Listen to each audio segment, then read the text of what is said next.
Finally the day has arrived. ముఖ్యంగా budget లో gaming beast కావాలనుకుంటున్నటువంటి స్మార్ట్ ఫోన్ యూజర్స్ అందరికీ కూడా ఈ నెల పండగని చెప్పుకోవచ్చు.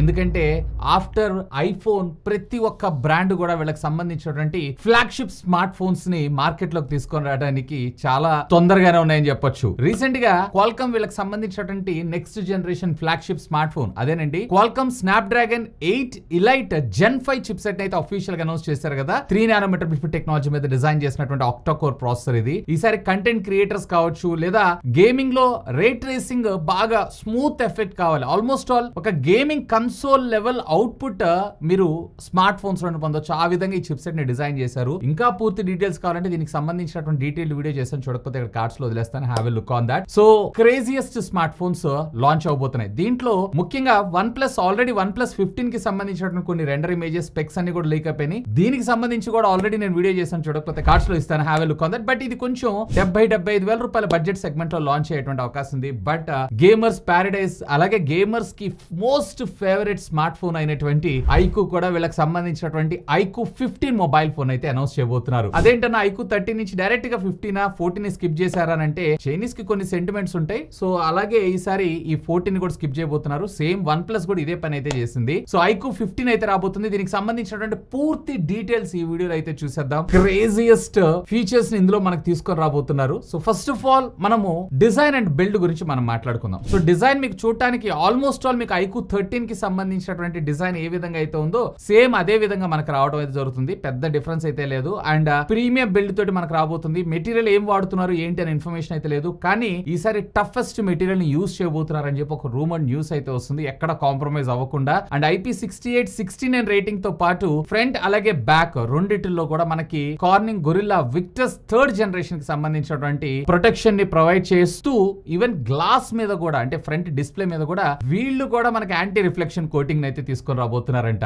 ఇక డిస్ప్లే గురించి వచ్చాక డిస్ప్లే గురించి మాట్లాడుకుందాం. 6.8 ఇంచెస్ కి సంబంధించినటువంటి OLED display, 144 Hz screen refresh rate and 3500 to 4000 nits off peak brightness తో మనకి ఇది రాబోతుంది. అంటే ఫ్లాగ్షిప్ లెవెల్. అండ్ దీంతో పాటుగా మనకి 3200 Hz టచ్ శాంపుల్ రేట్ తో రాబోతుంది. ఎందుకంటే గేమర్స్ అంటే తెలుసు కదా, మనకి టచ్ స్మూత్నెస్ అయితే చాలా బాగుండాలి కదా. సో దానికోసం ఇది. అండ్ దీంతో పాటు ప్యారలల్ గా మనకి HDR10+ రెండింటికి సపోర్ట్ చేయడం జరుగుతుంది. బట్ డాల్బీ విజన్ లాంటి కంటెంట్ ఫీచర్స్ అయితే వీళ్ళు తీసుకున్నారు కాస్ట్ కటింగ్ కోసం. ఇక మెయిన్ ప్రాసెసర్ విషయానికి వచ్చారు అన్నట్లయితే ఇందాక నేను మీకు చెప్పినట్టు విధంగా ఇది కూడా మనకి క్వాల్కమ్ స్నాప్డ్రాగన్ 8 ఎలైట్ జెన్ 5 చిప్ సెట్ తో మనకు రావడం జరుగుతుంది. ఆక్టాకోర్ ప్రాసెసర్ ఇది. ఈసారి దీని ఆర్కిటెక్చర్ కూడా టోటల్లీ డిఫరెంట్ గా డిజైన్ చేశారు. 6+2 కోర్స్ కింద మన ముందు తీసుకొని రాబోతున్నారు. ఇంట్రెస్టింగ్ పార్ట్ ఏంటి అంటే ముఖ్యంగా AAA+ గేమ్స్ ఉంటాయి చూసారా, రే ట్రేసింగ్ ఏదైతుందో పర్ఫెక్ట్ గా ప్రాపర్ గా. ఇంకా వీళ్ళు చెప్పడం ఏంటి అంటే దీంట్లో ఉన్నటువంటి Q3 చిప్ అంటే అడిషనల్ గా యాడ్ ఆన్ చిప్ వీళ్ళకి సంబంధించినటువంటి కస్టమైజ్ చిప్ ఉంటుంది కదా. సో దీని సహాయంతో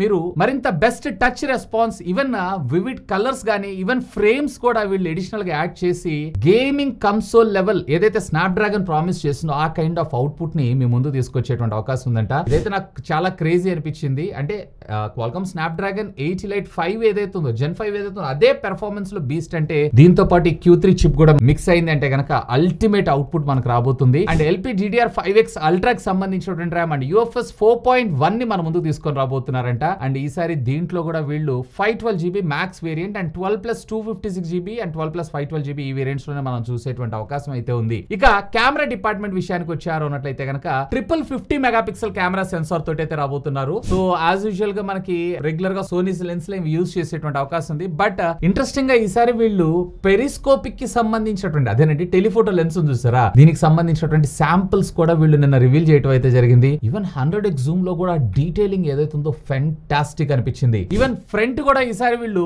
50 మెగాపిక్సెల్ సెన్సార్ తోనే మన ముందుకు రాబోతున్నారంట. అంటే all 50 megapixel sensors, IR blasters, NFC ఇవన్నీ కూడా మనం వెరీ కామన్ గా చూసేటువంటి అవకాశం ఉంది, డ్యూయల్ స్టీరియో స్పీకర్స్ తో సహా. అండ్ ఈసారి యాపిల్ లెవెల్ వైబ్రేటర్ ఫీల్ ని మనకు క్రియేట్ చేయడం కోసం వీళ్ళు ఎక్స్లీనార్ మోటార్ అయితే మనకి ఇందులో ఇన్బిల్డ్ చేయబోతున్నారు. అంటే టాప్టిక్ ఫీడ్బ్యాక్ కూడా బెటర్ పెర్ఫార్మెన్స్ తో మన ముందు తీసుకొని రావడంతో పాటు ఇంకొక ఇంట్రెస్టింగ్ కాన్సెప్ట్ ఏంటి అంటే ఫస్ట్ ఐకు phone which comes with Orion OS.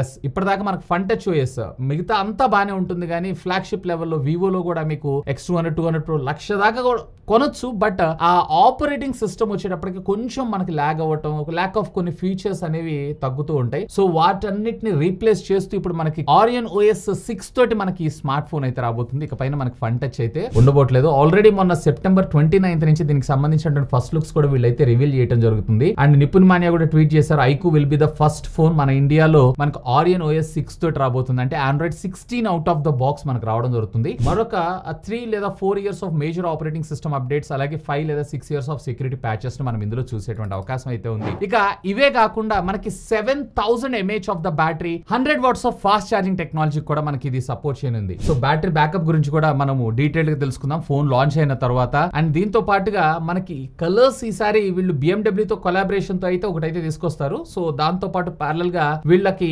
Famous అయినటువంటి ఆరెంజ్ కలర్ ఏదైతే ఉందో దాన్ని తీసుకొస్తారా, లేదా నార్డో గ్రే ఉంటుంది చూసారా, సో ఆ కలర్ తీసుకొస్తారా అనేది మాత్రం yet to confirm. But the beast ని అయితే వీళ్ళు తయారు చేయబోతున్నారు. So mostly if I'm not wrong దీన్ని కూడా వీళ్ళు అంటే చైనాలో అక్టోబర్ లో లాంచ్ అయిపోతుంది ఇదే నెలలో. బట్ మన ఇండియాలోకి వచ్చేటప్పటికి మోస్ట్లీ వీళ్ళు డిసెంబర్ లో ప్లాన్ చేసేటువంటి అవకాశం ఉంది. యాజ్ యూజువల్ గా నవంబర్ లేదా నవంబర్ లాస్ట్ వీక్ కానీ డిసెంబర్ ఫస్ట్ సెకండ్ వీక్స్ లో మనకి ముందుకు తీసుకొచ్చేటువంటి అవకాశం ఉంది. ఇంకా చెప్పాలంటే సామ్సంగ్ వీటికన్నా గానీ బిఫోరే మన ముందుకు తీసుకొచ్చినా ఆశ్చర్యపడాల్సిన విషయం అయితే లేదు. సో ఇప్పుడున్నటువంటి స్పెసిఫికేషన్స్ ని బేస్ చేసుకొని యాజ్ ఆఫ్ నో నా ఎక్స్పెక్టేషన్స్ ప్రకారం దీన్ని అప్రాక్సిమేట్లీ వీళ్ళు 50,000 to 55,000 రూపీస్ బడ్జెట్ సెగ్మెంట్ లోనే తెచ్చే అవకాశం ఉందని నేను అనుకుంటున్నాను. కానీ ఈసారి చిప్ సెట్ కాస్ట్ పెరుగుతుంది కాబట్టి 60K దాకా కూడా టచ్ అయ్యే అవకాశం ఉందని అనుకుంటున్నారు. సో మీరేమనుకుంటున్నారు? 60,000 రూపాయలు పెట్టి ఐక్యూ గేమింగ్ సెంట్రిక్ గా లాంచ్ చేయబోతున్నటువంటి మొబైల్ ఫోన్ కి మీరు ఎక్సైటెడ్ అయి ఉన్నారా? అండ్ Oryon OS ఏదైతే ఉందో ఎంత వరకు వీళ్ళకి సంబంధించినటువంటి సేల్స్ ని బూస్ట్ చేసేటువంటి అవకాశం ఉంది, లేదా ఫన్ టచ్